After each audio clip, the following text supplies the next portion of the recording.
Hey everyone, I'm Jeff Holland. I'm a Senior Program Manager inside of Microsoft Azure, and I'm excited today to talk to you about building serverless cloud applications with Azure Functions. There's a lot of great content here. We're going to talk about Azure Functions, what they are, how they can be used, and even walk you through a few demos to get you up and running building your first or maybe your 50th serverless application. So let's go ahead and jump right into it. So the first thing that we're going to talk about are Azure Functions. Like, what are they, why do we have them, and how can we use them?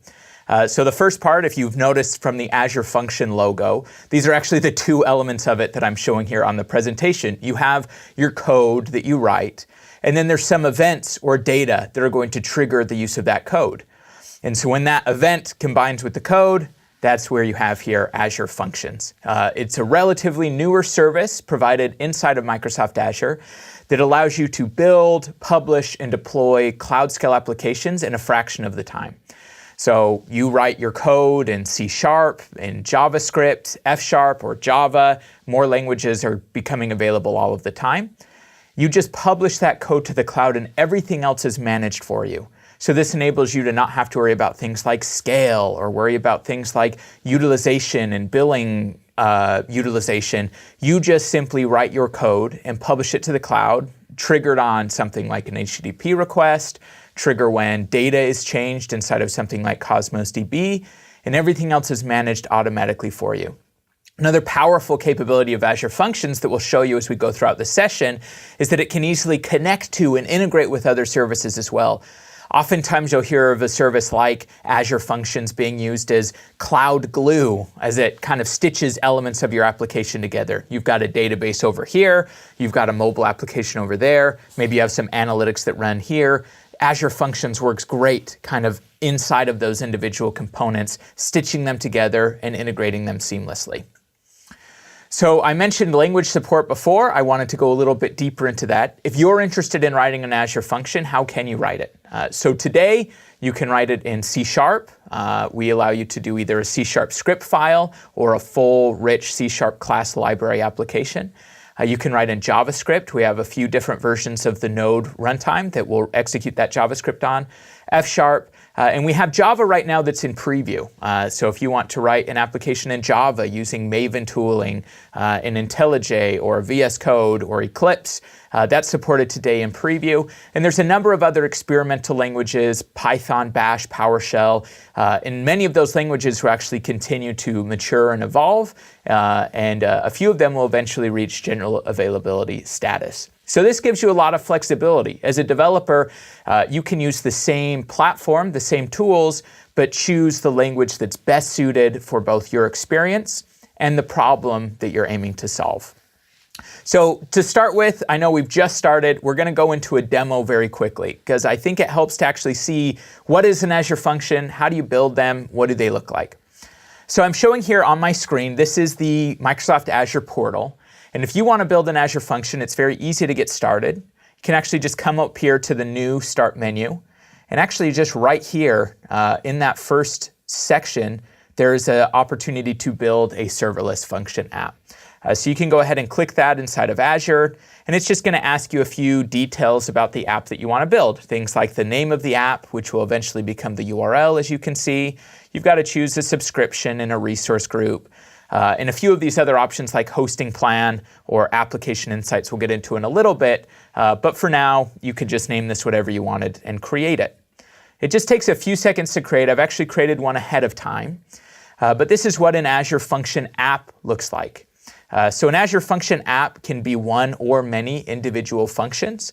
And I can manage all of the pieces I might need to here inside of the portal, like creating Azure Functions, managing insights on them, or settings. Let's go ahead and create one now. So I've just got this blank function. I'm going to create a new function inside of the app. And I can choose the scenario that I'm interested for now. Let's actually show you all of the different templates. So here's a few getting started ones.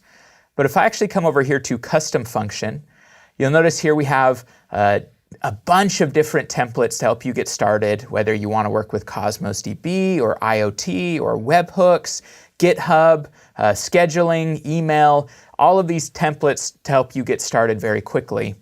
I think a nice hello world one though is just an HTTP trigger, a function that we want to execute whenever we send an HTTP request to it. So let's go ahead and choose C#, and I'll just leave this as the default name, and we'll go ahead and create it.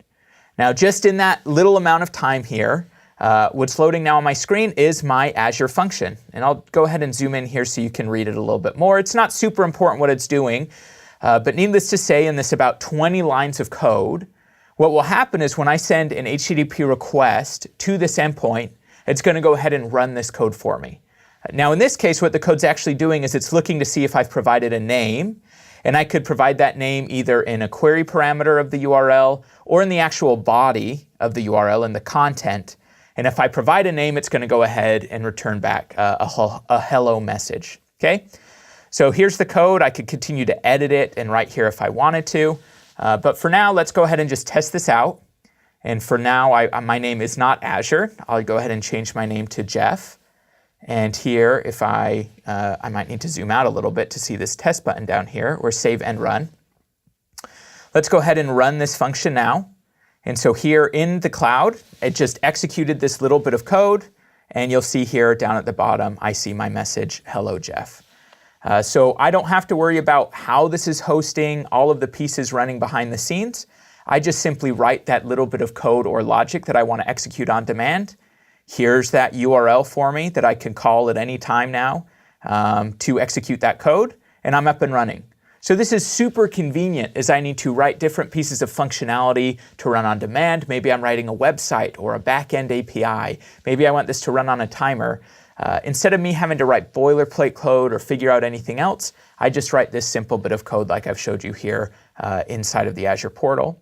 The one last thing I want to show you too as well during this demo is that I can continue to connect and integrate this with different elements.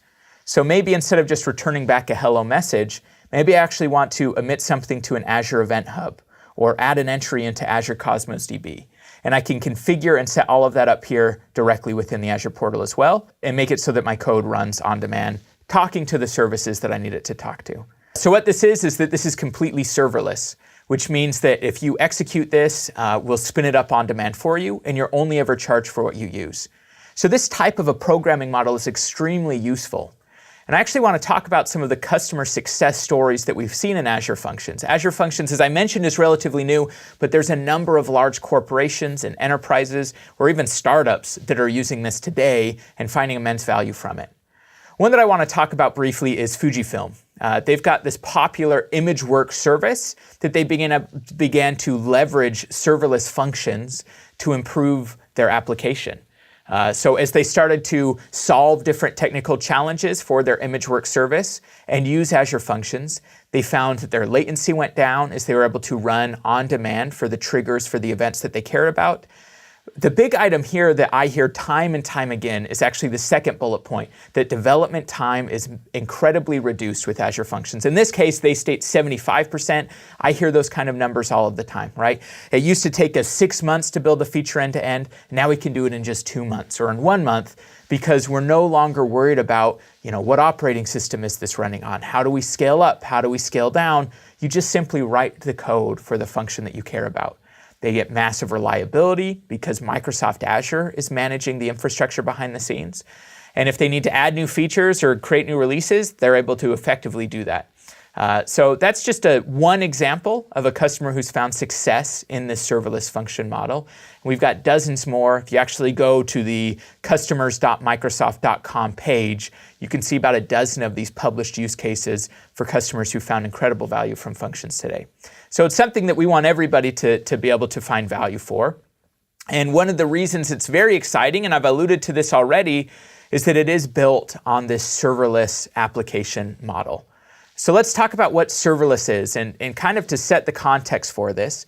If you think about the evolution of applications, so if 20 years ago you were tasked to build some web application or some callable endpoint, you would have likely had to build that on premises or maybe with co-location, but you'd have to go provision all the hardware, purchase a bunch of hardware, build a bunch of machines or racks of servers, install operating systems on them, get them patched and upgraded, make sure that you have enough hardware, right? Like if I'm building a web application for an e-commerce site, Do I need one server? Do I need 100 servers? And that's a lot of money. Like, I have to invest a lot of money and time before I even touch the code. So I'm spending a bunch of time and resources and cycles on planning, on provisioning, on building, before I ever actually even build the application code. And as you kind of look at the evolution as we go forward, a few years later, we introduced infrastructure as a service. This is the first and the starting of cloud, where now instead of you having to go build a server, now you can just go to a cloud provider like Microsoft Azure and say, hey, I want a virtual machine. I want it to have 500 gigabytes of hard drive space and 7 gigabytes of RAM and 2-core processor, and maybe I want 20 of them. And you say that, and those are already ready for you now. But as a developer, I still have to go in and configure and manage, make sure that my virtual machines are secured, that they're up to date. So even though I can get them faster, I'm still spending a lot of cycles on maintaining these servers, on managing them. Further up the evolution, you get the beginnings of platform as a service. This now enables you to say, hey, I don't want to worry about the operating system under the scenes as much. I don't want to have to worry about how many of these things I need. I just want a website. So I'm going to give you my website code, and the rest is taken care of for you. Things like Azure App Services is a great example of a platform as a service, where you want to publish a website, you just give the website code. And this is great, but I still do have to make a selection of size when I create one of these things. Like, I have to choose, do I want a small app service plan, or do I want a large app service plan? Do I need 20 instances, or am I okay with just one? And you have control over things like auto-scaling, but still, I'm taking a lot of my time managing and planning and conforming my application to how it's hosted. So kind of this final tier here, the one on the far right, is serverless. And this is what Azure Functions is. There's a few other services in Azure that conform to this. But what this enables me to do is now I simply write the code. All I have to do is write that little bit of code like I showed you, and everything else is managed for me. So as a developer, this is fantastic because I'm no longer worried about all of those different other pieces that I'd normally be worried about, whether it's capacity and all of those pieces. So what is serverless really at its core? There's kind of 3 tiers that we talk about, or 3 pillars that we emphasize heavily. The first is you get an abstraction of servers. So when you built that Azure function, the one I just showed you a moment ago, I wasn't worried about what size of virtual machine is running behind the scenes. I just wrote my little bit of code. And the service manages and will put this on whatever servers that I might need. It's event-driven, right? We have to spin up the resources to execute your code on demand, which means that Microsoft Azure needs some event to trigger off of to let us know, hey, run this little bit of code. In the example I built just a few minutes ago, that was an HTTP request. Somebody sent a web request. That event would drive us to execute the code. The event could be something like, at 5 o'clock on a Friday afternoon, run this little bit of code. Or whenever a tweet happens in Twitter, run this little bit of code. Or a commit happens in GitHub, run this little bit of code. So events can be very flexible. These can be business events, like a purchase is made, or technical events, like an entry is added to a database. But these events are what attach to your code to let your code know to execute and what data to execute on. And the final aspect of serverless is micro-billing. You only are charged for when your code is actually running. So if your code never runs, you don't see any bill. The next day, your code runs 1 million times. You only pay for the amount of time that your million of events are actually executing. So this means that now as a developer, as a business owner, you don't have to worry so much about, how many of these virtual machines do we need, and how do we make sure that we're not losing profit if we have a slow sales day. That doesn't become a factor anymore. You just say, when an order happens, charge the credit card and send them a confirmation email. And if one person makes an order, or if 1 million person makes an order, your application just works and you only pay for what you're using. So the benefits here are a little bit more clear based on what we've talked about. But the first one is that now as a developer, now as a business, you're managing apps, not servers. All of that time that you're traditionally spending managing that infrastructure, dealing with the scale of that infrastructure, dealing with the reliability, is now taken care of for you so that you can focus on the applications. This translates to reduced DevOps, right? Now when I'm developing or operating these applications, I'm spending less of that time focusing. This is part of why companies like Fujifilm see that 75% reduction in time to market of features, because so much is shaved off, being taken care of by the platform itself. And last but not least, and we just alluded to this as well, this all translates to faster time to market. This enables you as a business, as a developer, to build and ship applications in a fraction of the time. So if we look at serverless in Azure, I mentioned that there's actually a few pieces here. This is a little bit of a map of what serverless looks like inside of Microsoft Azure. The first part here, we'll actually start kind of on the right side of this chart, is Azure Functions. This is that serverless compute, that serverless code that you execute.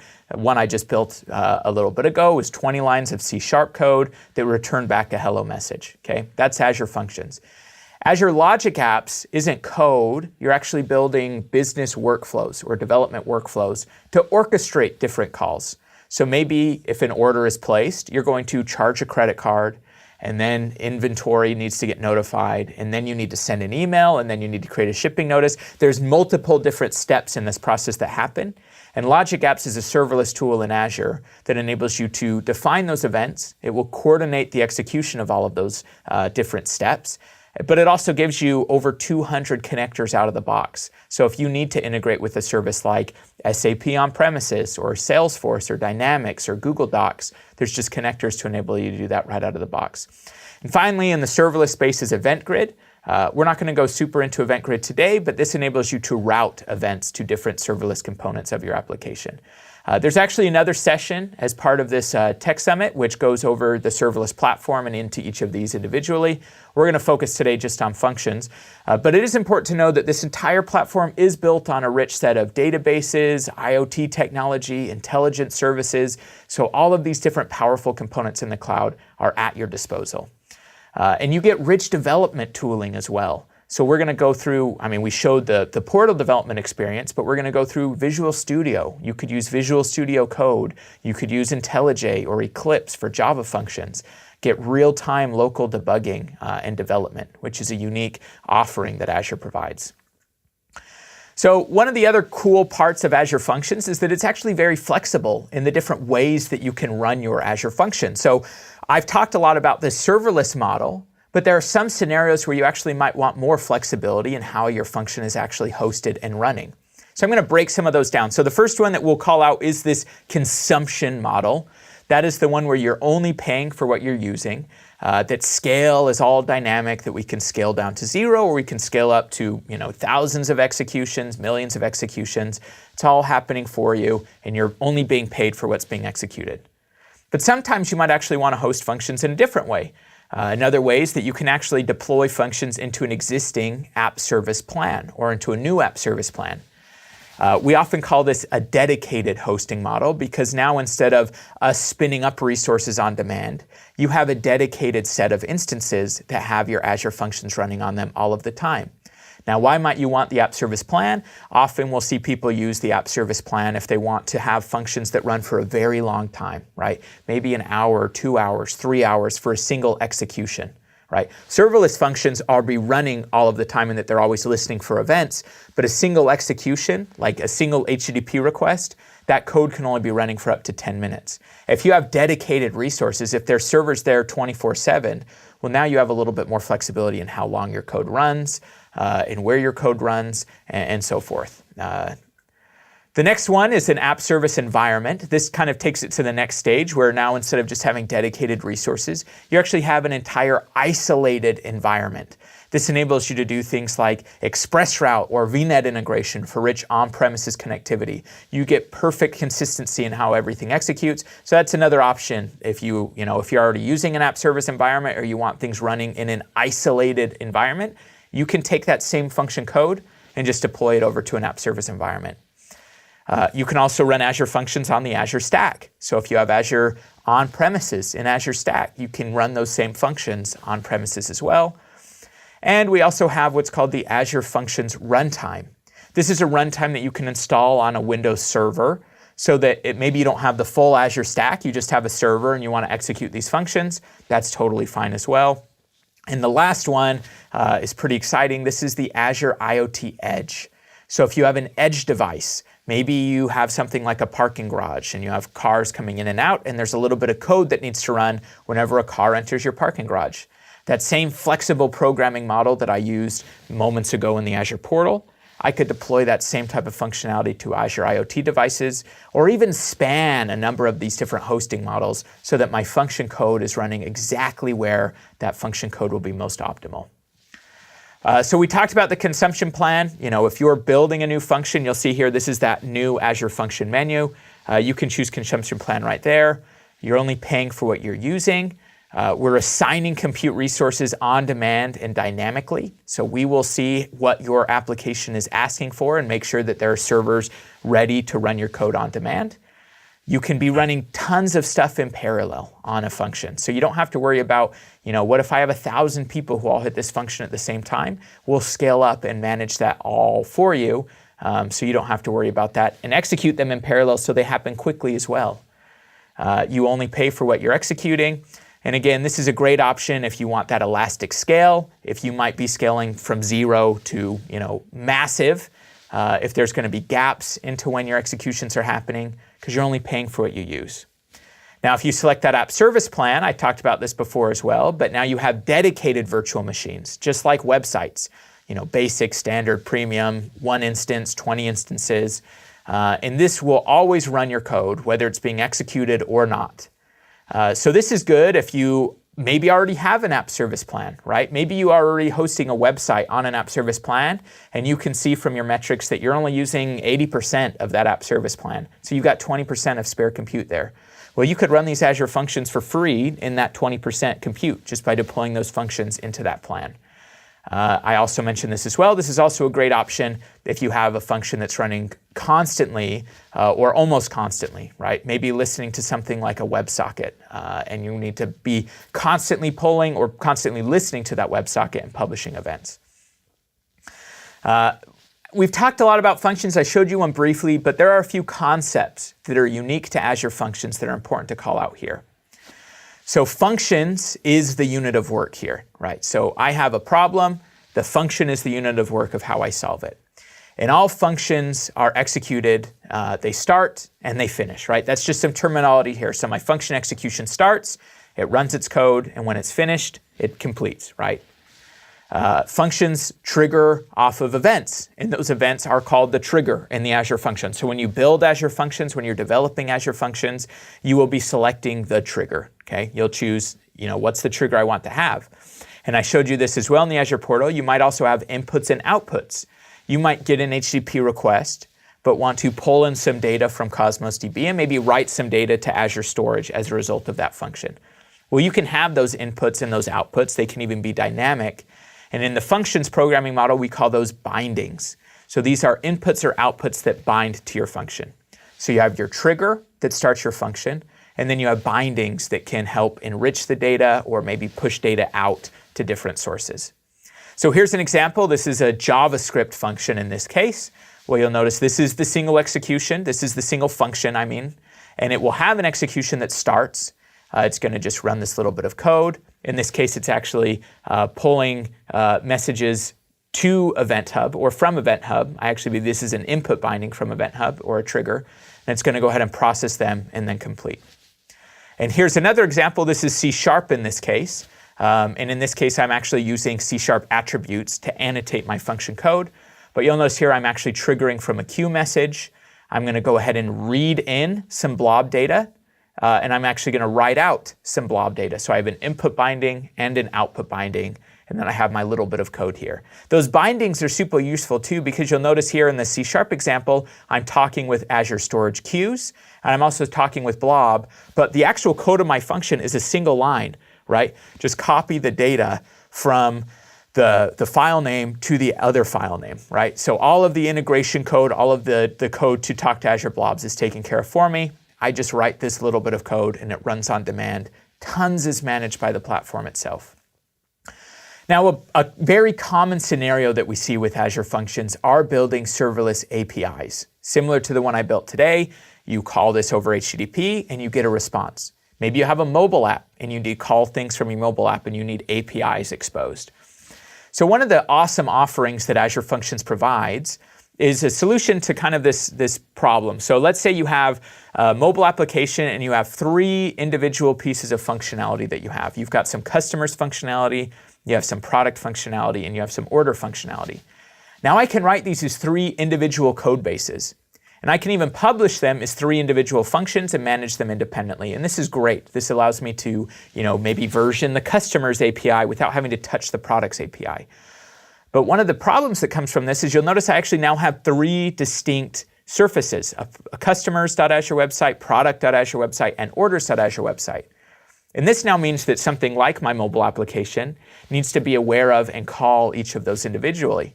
And if I go and change my customer's API, I might actually have to go update the code of my mobile application. And that's a little too tightly coupled for a number of people. So what we actually provide here in Azure Functions are what are called API proxies, or Azure Functions proxies. And in this case, you can actually have a single surface. You'll see here I have my customer's API, but I actually have a proxy to my products and to my orders API that's being managed for me. So in this case, here I have a single endpoint which exposes both my customers, my products, and my orders, but they can route to those individual function code bases. So now I still have flexibility that I can go version my product API, I could go change it, add it, whatever. And now I just have to update that proxy, and my mobile application can still call that same endpoint. I just have one URL, one API path, and I can start to build these very rich API trees, have a single surface, but call multiple different Azure functions behind the scenes. So this is a really powerful model. This is totally serverless as well. We see people doing a similar model with something like Azure API Management, which provides even richer security and monitoring and user access control. But proxies is phenomenal for building fully serverless APIs as well. So I wanted to call that out here. Tooling. This is actually a really an area of a lot of strength for Azure Functions, is the number of tools that you can build these functions in and how you can build those together. So I showed you the Azure portal. That's very quick and easy to get something up and running, especially if you're doing Hello World, you're just getting your feet wet. But oftentimes, as you start to build more complex application, you'll want to start using a full code editor or IDE.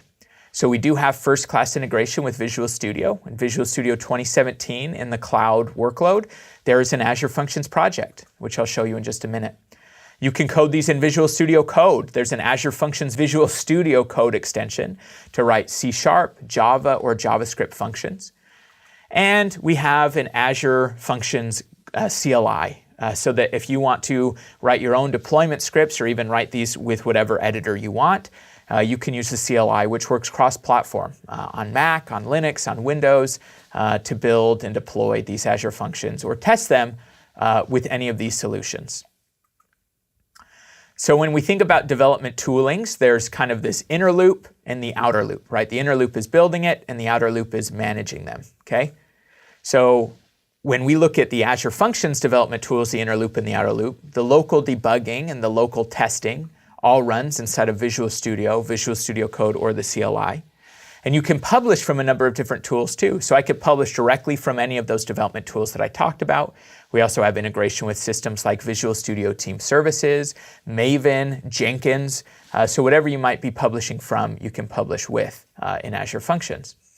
For monitoring, when something is now published, now you need to monitor it or version it, there's native integration with Azure Application Insights so that you can query the traces of your function, both your own personal application logs or system logs, to get an insight into how is my function running, how long is an execution taking, how many executions happened, what about exceptions. That's all built for you inside of Application Insights. And there's also integrations with continuous delivery. So one of the cool functionality pieces from Azure Functions is that you can check your code into something like GitHub, Visual Studio Team Services, or Bitbucket, and have those automatically be deployed to your Azure function. So now when you go check in an update to GitHub, that update will automatically go and roll out to your different functions that are deployed. And you can continue to evolve this with services like Visual Studio Team Services for a full CI/CD pipeline. So there's a lot of flexibility for you there. Now let's go ahead and do another demo quickly, and I want to show you some of the development tooling available for you in Azure Functions. And in this case, I'm actually here inside of Visual Studio. Now this is Visual Studio 2017. And I actually have this project right here, so I'm going to go ahead and set this Azure Functions product right here as my startup project. I'll show you how I got here. If I'm in Visual Studio, I just say, I want a new project. And right here in that cloud workload, as I mentioned, you can create Azure Functions all within Visual Studio 2017. So I have one here ahead of time that I've just done that step. It's an empty project at this point. So now I want to start adding functions to it so that I can deploy them. So I can go ahead and just add a new Azure function to this project. And I can give this any name I want. And in this case, the scenario I actually want is I have an IoT device that's submitting a bunch of data into an event hub or into an IoT hub. And I want to read that data. So I'm just going to call this my IoT reader. We'll go ahead and add it. And you'll notice here, I have a bunch of different triggers that I can listen to. For IoT or event hubs, I'm just going to say, hey, this is the trigger that I want to have. It's going to be a new message in my event hub. Now here, it's asking me, well, what's the connection to your event hub? And I've actually configured this ahead of time, but I have a connection called Event Hub Connection String, which I'll show you where that's stored in just a second. And I have an event hub that's already deployed, and it's called my Events Event Hub. So I went into the Azure portal ahead of time. I've created an event hub, and I have an event hub there called Events, which I'm going to listen to, and this is my connection string.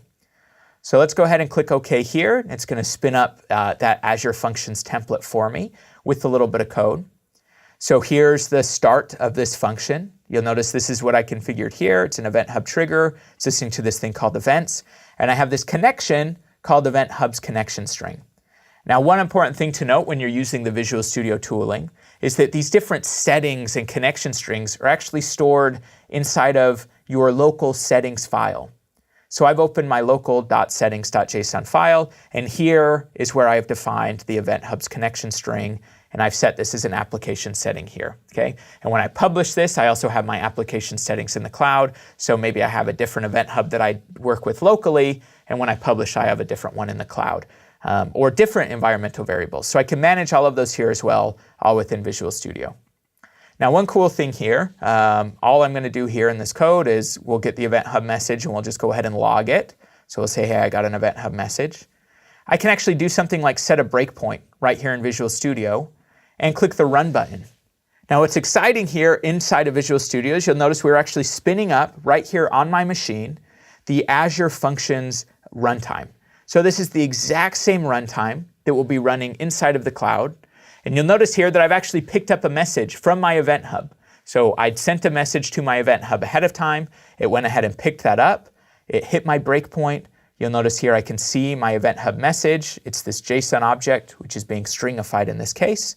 And it's going ahead, and I could step through this and debug this as I might need to make sure that everything is how I wanted it to perform. So all here in Visual Studio, I get local debugging connected to the cloud. You'll notice here it says, hey, I got your log message. So now it's logging that log message. It was from device A, and it said message hello. So in just a few clicks, I'm able to start building my function. I could continue to write more code here as I needed, save it, debug it, run it, all here within Visual Studio 2017. And when I'm ready to publish it, I can just right-click and publish to a function app in the cloud, ready for me to go. Okay? So very nice integrated tooling, all within Visual Studio to get me up and running, IntelliSense, debugging, all of the pieces that you're familiar with as a developer inside of Visual Studio. The same kind of dev workflow works as well for Visual Studio Code if you're developing on Mac or Linux or Windows, if that's your choice as well. All right, so let's go ahead here and talk about monitoring. So I built a simple function app that's listening to Event Hub's data in this case. How do I make sure that my app is performing well? This is something you'll hear often in the serverless space is, monitoring is something very tricky. You might have a number of applications. How do you make sure that they're healthy? How do you understand how they're performing? How do you get alerts if something is unhealthy? What if I have a function that's now just throwing exception after exception after exception? How do I make sure that I'm making improvements, that we're progressing in the right direction? If I am hitting bugs, how do I learn how my application is performing and make changes to it? These are all challenges not just unique to serverless functions, but that are kind of in their infancy in the industry across serverless. But it is not that case with Azure. In Azure, we actually have rich integration with Azure Application Insights. So if you recall back when I went to that first Create blade, when I created my first Azure function, it actually asked me, do you want to turn on Azure Application Insights? And the answer is you do, because it's going to give you answers to all those questions I asked ahead of time. So Azure Application Insights gives you an extensible application performance management platform. Now, what does extensible mean? Well, this means that you can emit your own custom events from your own custom sources to enrich the data as well. So, we'll emit all of your logs and the systems data from your function, but if you want to send custom traces or custom telemetry, you're totally welcome to do so with Azure Application Insights. So you won't hit a ceiling there. This gives you really rich data. You get metrics, how many executions did I have? You get traces, so you can look into log data as you're debugging. Exceptions are tracked for you, so if your code ever throws an exception, you can just query that directly and understand, what's the inner exception, what's the outer exception. You can even chart dependencies. You can say, oh, this function app is dependent on storage, or this function app is dependent on SQL. View things like page views, request duration, custom events. All of that's just provided out of the box. You don't have to set any of that up. You really just turn on turn on App Insights, and all of this stuff just gets emitted for you automatically. Another powerful piece is that you get nice graphs and charts and analytics that can even integrate with services like Power BI so that you can visualize and get alerts on how your application is performing. And again, this is all just natively handled inside of Azure Application Insights with Azure Functions. So I want to show you what that looks like now. So I'm going to come back here. This is my screen. And this is that same IoT application that we published just a second ago to Azure. But what I'm actually going to do here is I want to now publish a bunch of events to it, and let's monitor this thing. Let's see how it performs. So I'm going to go ahead and switch over to the second project I have here in the solution. And here I'm going to send 30,000 events. I'm going to simulate 30,000 IoT devices, all sending events in parallel to this same Azure function that I just deployed, right? So I ran it locally once. I haven't done anything but publish the thing. I haven't dealt with scaling. Now let's run this thing 30,000 times and see what happens. So I'll go ahead and run this simulation now. It's going to go ahead and simulate those 30,000 IoT devices getting pushed in parallel. You'll see it's sending those messages now. I'm going to switch over here now to Azure Application Insights.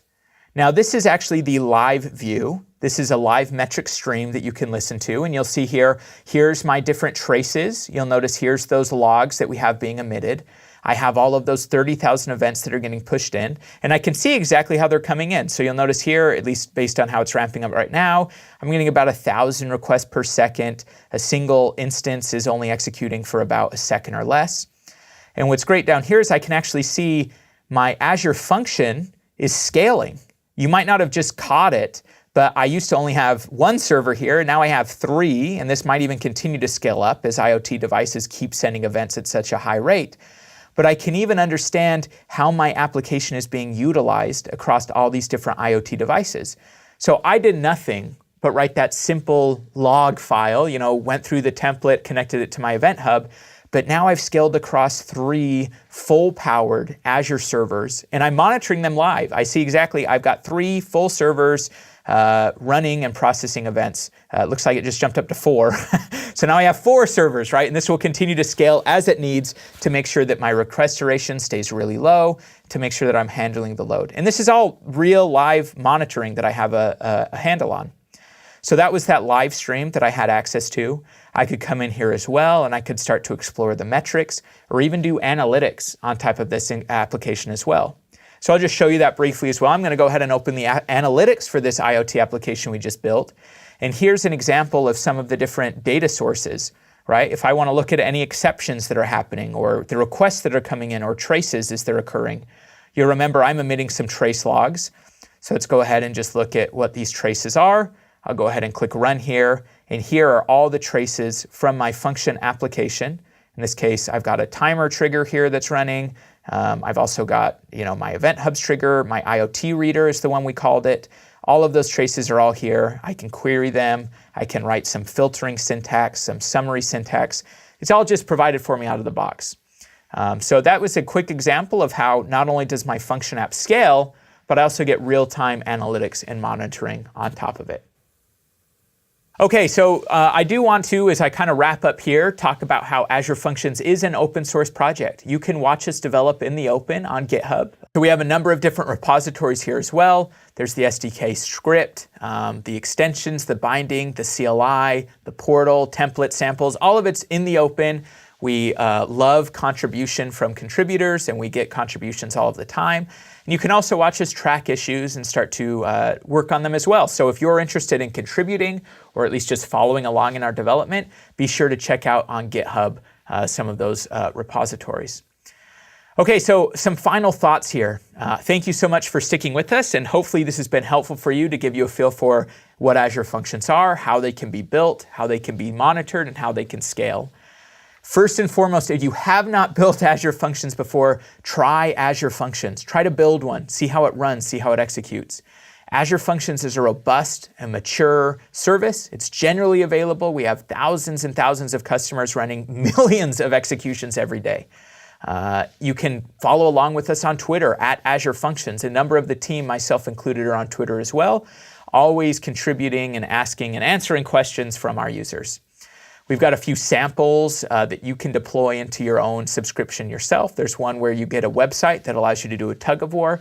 We have one that creates a photo mosaic for you. Try them out. We've got tons of documentation on docs.microsoft.com, samples, quick starts. Get started. Let us know if you have any questions. We're more than happy to help. So thank you all very much for joining today, and let us know if you have any questions, and good luck and have fun using Azure Functions.